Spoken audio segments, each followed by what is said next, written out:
Olá, solidários e solidárias, olá, seguidores do canal Solidariedade Concursal.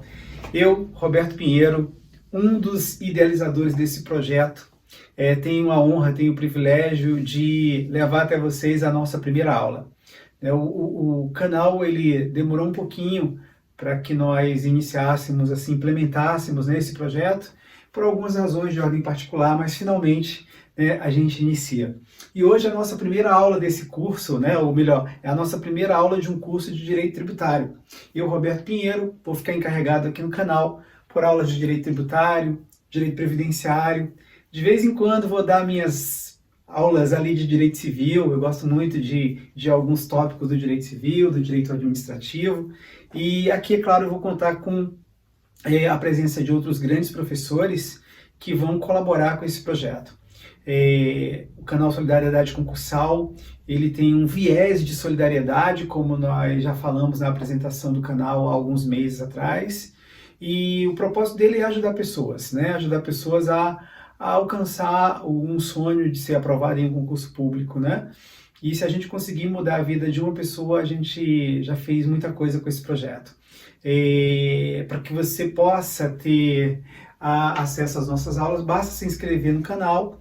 E nós decidimos, com esse intuito aí de ajudar realmente, nós decidimos nos últimos meses aí, em discussão com os demais fundadores do canal, nós decidimos não cobrar absolutamente nada. Então basta se inscrever e compartilhar aí com os amigos para assistir a aula do nosso canal.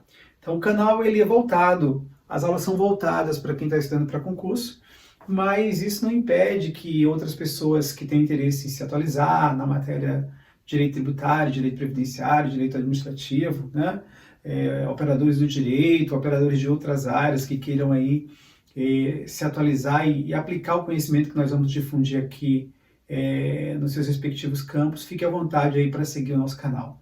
Seja muito bem-vindo. Então vamos à nossa primeira aula. Então hoje, gente, eu começo a falar a nossa primeira aula aqui é de Direito Tributário. Então nossa primeira aula, aula 1 do nosso canal, é uma aula de Direito Tributário onde eu vou tratar sobre o papel do Estado, ou melhor, o Estado e o papel dos tributos, A gente vai perceber que na medida que o Estado vai evoluindo, nós vamos tendo uma evolução na mesma medida da tributação enquanto fenômeno estatal. Então, repare, começando a nossa aula então, mais uma vez, Seja muito bem-vindo, estou muito feliz de estar aqui no canal, nossa primeira aula, eu fico, assim, muito satisfeito, é um sonho que está sendo realizado e, como eu já falei, tomara que a gente consiga ajudar muita gente, Se inscreve no nosso canal, compartilha isso, a ideia é a gente atingir o maior número de pessoas possível, tá bom? Então vamos lá. Então, gente, olha só. Então vamos imaginar, pessoas aí vivendo no coração de uma floresta, Pessoas vivendo aí em uma vida totalmente desorganizada, sem leis, sem regras. Essa é uma era que nós podemos dizer, uma era que antecede a existência do próprio Estado, É uma era de insegurança. As pessoas vivem numa coletividade, mas não existe uma norma a ser seguida, não existe um conjunto de regras a ser aplicado, que ordene a vida dessas pessoas. E aí, num determinado momento, as pessoas elas se organizam e decidem realizar um grande pacto, o famoso pacto social, que já era mencionado por Aristóteles e depois por Thomas Hobbes, E esse pacto social leva à existência do Estado. Então, para ficar bem simples e para você já ir anotando aí, nós temos primeiro um grupo de pessoas que vive de uma maneira desordenada, sem nenhuma regra, sem nenhum controle, e em razão dessa instabilidade, dessa insegurança, essas pessoas elas celebram um grande pacto, e esse pacto, que a gente vai entender assim de forma bem resumida, ele conduz à criação, à instituição de um ente chamado Estado, gente. Então deixa eu anotar aqui, tá? Se vocês me derem licença, que nós temos um quadro aqui, então vamos falar um pouquinho sobre o Estado, tá? Vamos lá? Vamos falar um pouquinho do Estado. Então o Estado, ente politicamente organizado, esse Estado ele surge a partir de um pacto. Vamos lá. Em que consiste esse pacto, Roberto? Esse pacto é fácil, é simples da gente entender. Imagine que eu e que você, nós estejamos no momento inicial, no momento embrionário de surgimento do Estado. E aí o pacto que nós celebramos, turma, o pacto que nós celebramos consiste em que eu abro mão do meu poder de me autogovernar, você abre mão do seu poder de autogovernar, nós abrimos mãos do nosso poder de nos autogovernar e vamos entregar esse poder de autogoverno das nossas vidas enquanto nós vivermos em sociedade para uma pessoa ou para um grupo de pessoas. E esse grupo de pessoas, ou essa pessoa, é que vai organizar a nossa vida enquanto sociedade. É nesse contexto que o Estado surge. Repare que os três elementos do Estado estão contextualizados dentro dessa narrativa. Perceba, o povo que vivia numa situação de instabilidade, esse povo que convive ali em torno de determinado espaço geográfico, que nós chamamos de território, esse povo que vive que vive em torno de um determinado território, que tem os mesmos hábitos, os mesmos costumes, esse povo celebra um pacto. E esse pacto nos leva à ideia de governo. O Estado é a conjugação de três elementos: povo, território e governo.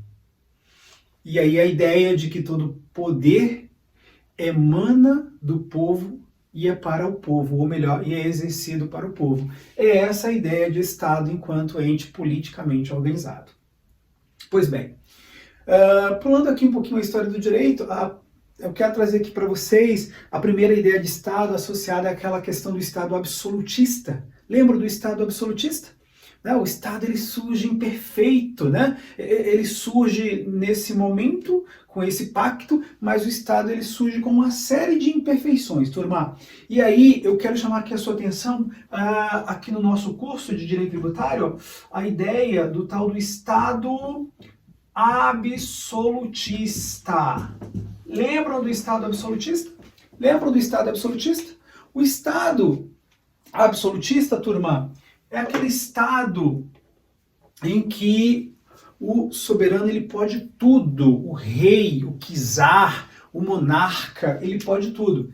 Essa é a ideia de Estado absolutista, o monarca pode tudo, né? Estado absolutista. Nesse Estado absolutista, nós temos sim tributos. E tributos cobrados de uma maneira, digamos assim, muito cruel. Lembro da história de Robin Hood? O próprio Império Romano, e aqui uma curiosidade, os soldados romanos, quando iam exigir tributos em nome do Estado, em nome do Império Romano, eles utilizavam um cesto. E aquele cesto que era utilizado pelos soldados romanos era chamado de fisco. Por isso que até hoje a fazenda pública ela é denominada de fisco. O fisco, a fazenda pública, é o Estado cobrando tributos. Olha que interessante, né?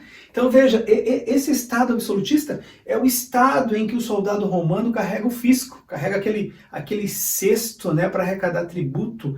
É uma maneira muito cruel de arrecadar tributo. Em síntese, no Estado absolutista, turma, o que é que nós temos? Nós temos um Estado que tributa, e o tributo ele tem uma única função. E aqui, olha o paralelo que nós vamos fazer aqui na nossa primeira aula.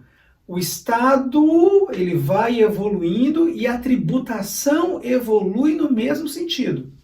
Então, nesse primeiro momento, repare, surge o Estado absolutista e o Estado tributa com um único propósito. O tributo ele tem uma única função. Qual é a única função do tributo nesse momento? Vamos lá? Vamos lá. A única função do tributo nesse momento, anota aí no Estado absolutista, é a função arrecadatória. Eu tributo para arrecadar recursos para o Estado. E aí, né, a humanidade ela experimenta milênios de Estado absolutista. O Estado absolutista ele é um Estado que fica permeado na humanidade por milênios. Até, minha gente, que surge em 1789, aqui para ser muito direto, muito preciso, né? Em 1789 nós temos uma grande revolução que muda a história do mundo, a Revolução Francesa, né? E em 1789 nós temos uma queda desse modelo absolutista e surge um Estado que eu vou chamar assim, que eu vou denominar assim de Estado totalmente oposto ao Estado absolutista. Que Estado é esse, Roberto? Nós vamos chamar esse de Estado liberal. O Estado absolutista, e aí para a gente fazer um paralelo, turma, ó, Estado absolutista de um lado e o Estado liberal do outro, tá? Se você não estiver enxergando bem aqui, Estado absolutista, Estado liberal, num ponto totalmente oposto. Qual é a ideia de Estado absolutista? O Estado pode tudo. O Estado, inclusive, pode tirar a própria vida do súdito. Quem é o súdito? Eu, você. Né? E aí nós temos a queda do absolutismo. Na Revolução Francesa cai a monarquia dos Bourbons, né, dos reis Bourbons, desde Luís XIII, Luís XIV, Luís XV, até Luís XVI, que cai com a Revolução Francesa, né, turma? E aí surge o Estado liberal. Esse Estado liberal é aquele Estado em que agora eu, enquanto súdito, posso quase tudo. Repara que, né, nós temos uma situação totalmente oposta. E aí no Estado liberal, é bom que eu diga para vocês, nós temos a ideia que é apregoada até hoje de Estado mínimo, né? O Estado que faz muito pouco. No Estado liberal, cada um que se vire para ser feliz, essa é a ideia do Estado liberal. Olha, você é livre, vai buscar agora ser feliz com os seus próprios meios. Então, esse Estado liberal também é um Estado que vai tributar, mas vai tributar para manter o mínimo possível. O mínimo possível ali para caracterizar a existência de um Estado. É um Estado que vai manter ali segurança, vai manter forças armadas, vai manter o mínimo possível. E cada um que se vire para ser feliz. Essa é a ideia de Estado liberal. Então, claro, também no Estado liberal, a tributação continua sendo uma tributação com uma função arrecadatória. Só que agora eu tenho que arrecadar muito menos para manter o Estado. Bem, minha gente, e aí, dentro desse contexto de Estado liberal, a gente percebe a necessidade desse Estado liberal sofrer uma reformulação.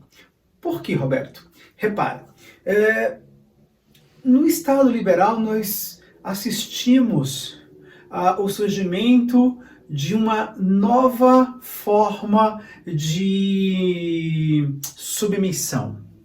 Antes nós tínhamos a submissão do súdito ao Estado. E agora nós temos a submissão de quê? Nós temos a submissão do trabalhador ao dono do capital. É um novo modelo de opressão. Essa é a palavra mais interessante, anota aí, um novo modelo de opressão. Fica mais nítida, salta aos olhos a opressão da classe detentora do capital sobre a classe operária, né? E aí é necessário surgir surgir essa mão pesada do Estado. O Estado diz assim, olha, eu tenho que intervir, hein? Porque está havendo muita desigualdade no meio dessa sociedade. O detentor do capital pode tudo e quem não detém capital, né, o operário, esse não pode nada, né? E pessoas são queimadas em fábricas nos Estados Unidos, os direitos trabalhistas não são respeitados, aliás, nem se fala em direito trabalhista nessa época. E aí, minha gente, surge uma nova ideia de Estado. Um Estado que vai interferir para garantir igualdade. Um Estado que vai interferir para garantir bem-estar de todos. É o tal do Fair State. O Fair State, o Estado do bem-estar social. Anota isso, tá? E aí, nesse Estado que vai interferir para garantir igualdade, minha gente, surge um novo modelo de tributação. E eu quero que você anote, o primeiro modelo de tributação, a primeira função que nós percebemos nos tributos é a tal da função arrecadatória. Essa função arrecadatória dos tributos, minha gente, ela é denominada no direito tributário, ó, anota aí para mim, função arrecadatória, o tributo, ele tem uma função fiscal. Uma função fiscal. Tá? Tributo fiscal, turma, é aquele tributo que tem função arrecadatória. No estado do bem-estar social, Nós temos a necessidade de um Estado agora que vai regular políticas sociais, o Estado vai regular políticas econômicas, o Estado vai regular políticas públicas para garantir igualdade. E aí surge um novo modelo de tributo. Que tributo é esse, Roberto? Surge o tributo com uma função extrafiscal. Tributo com função extrafiscal, turma. É um tributo que vai regular políticas econômicas, que vai regular políticas sociais, tá? Função extrafiscal. A extrafiscalidade, eu quero que você anote isso, tá? É uma boa questão de concurso, difícil questão de concurso, inclusive. A extrafiscalidade, ela pode ser direta ou ela pode ser indireta. Quando a norma jurídica que carrega a extrafiscalidade, ela, por si só, alcança o propósito desejado pela Constituição, quando ela por si só alcança o valor idealizado na Constituição, anota aí para mim, essa extrafiscalidade nós chamamos de direta. Ô Roberto, você pode repetir para eu anotar aqui o que é essa extrafiscalidade direta? É quando a norma que carrega a extrafiscalidade, ela por si só alcança o valor que a Constituição deseja proteger. Dá um exemplo, Roberto? Claro que eu te dou um exemplo. Então, aqui no nosso direito brasileiro, a título de exemplo, tá? A Constituição, ela prevê a não incidência de ICMS na exportação de bens e serviços. Extrafiscalidade direta. Repare, o que a Constituição visa alcançar com essa norma? Ela visa desonerar a exportação. Para que o produto brasileiro seja um produto competitivo aí no mercado internacional, não se exporta tributos, minha gente. De modo que quando a Constituição diz que não incide o ICMS na exportação de bens e serviços, essa norma por si só já alcança o propósito visado pela Constituição. Percebem isso? Qual é o propósito visado? Desonerar os produtos brasileiros, tornando-os competitivos no mercado internacional. Mas quando uma norma ela reduz o valor do IPVA para quem não comete infração de trânsito, e o STF já declarou esse tipo de norma constitucional, quando eu digo, olha, quem não teve infração de trânsito no ano de 2020 vai ter uma redução de 15% de IPVA. Repare, a norma ela está induzindo o contribuinte a um comportamento. E a partir do comportamento do contribuinte é que eu vou alcançar o propósito desejado pela norma constitucional.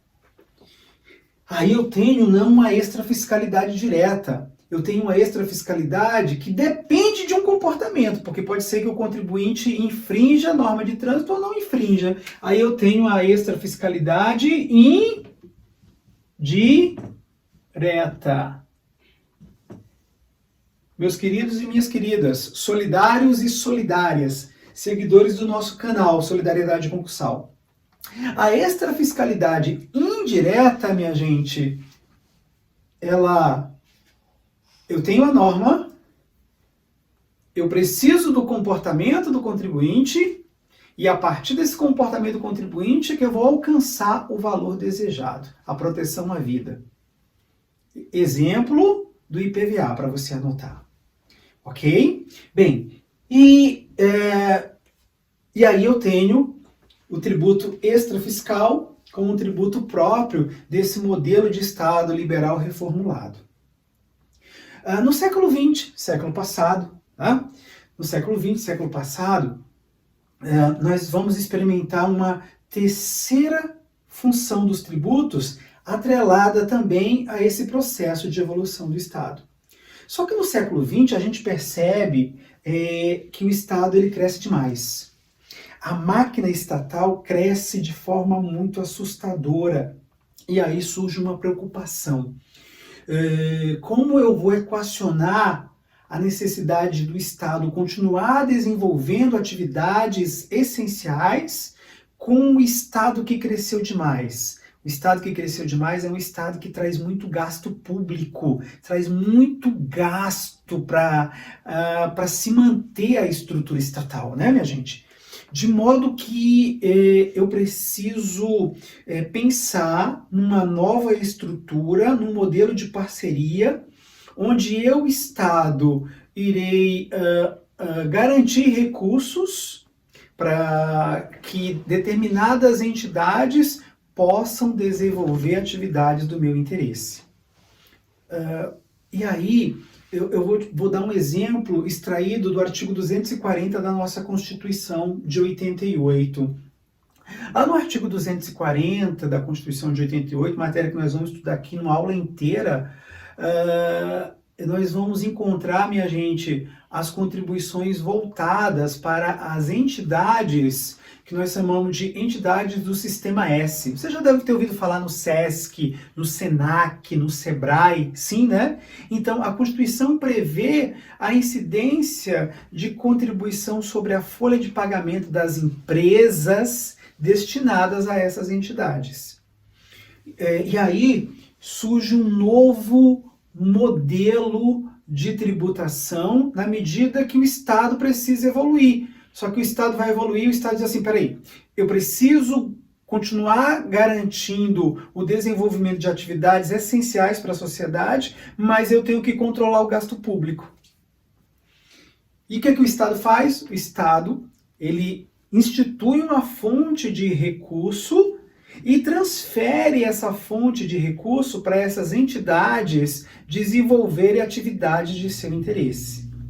Vamos repetir? O Estado vai garantir fontes de recurso e vai transferir essas fontes de recurso para as entidades desenvolverem atividades de interesse do Estado.